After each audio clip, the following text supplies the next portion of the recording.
জুলাই বিপ্লবকে এই জন্য হয়েছিল যে এক ফ্যাসিস্ট শাসকের জায়গায় আর একটা ভারপ্রাপ্ত ফ্যাসিজম বসবে, আওয়ামী লীগের জায়গায় ভারপ্রাপ্ত আওয়ামী লীগ হয়ে বসবে বিএনপি, যার গ্যারান্টার হবে নয়াদিল্লি। সেই জন্য তো হয় নাই। কিন্তু বিএনপি কি করলো? তারা বিপ্লবের আগুনকে নেগোসিয়েশনের কয়লায় ফেলে দিল, ক্ষমতার কয়লায় ফেলে দিল। তারা ছাত্র জনতার রক্তকে জিও পলিটিক্যাল কারেন্সি বানালো। এইটাতে বিএনপি শেষ হয়ে যাবে। এই দেশের মানুষ একটা জিনিস সহ্য করতে পারে না, সেটা হইতেছে বেইমানি।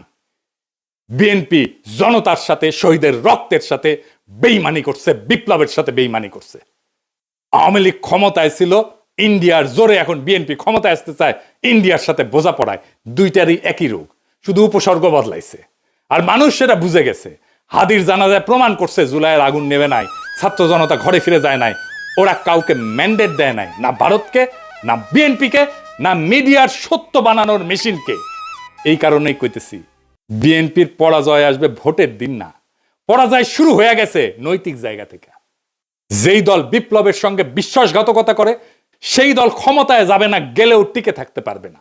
ক্ষমতায় যাক বা না যাক, ইতিহাস তাকে ক্ষমা করবে না।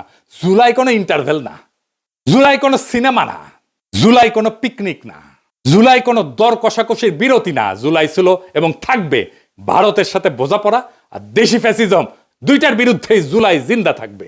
এই সত্য যতদিন থাকবে ততদিন বিএনপির এই বোঝাপড়াই তাদের সবচেয়ে বড় রাজনৈতিক আত্মঘাতী সিদ্ধান্ত হয়ে থাকবে। পরাজয় শুরু হয়েছে, ওই বিশ্বাসঘাতকতার দিন থেকে পরাজয় শুরু হয়েছে। জুলাই শেষ হয় নাই। জুলাই বিশ্বাসঘাতক কাউকে ক্ষমা করবে না। ইনকিলাব জিন্দাবাদ।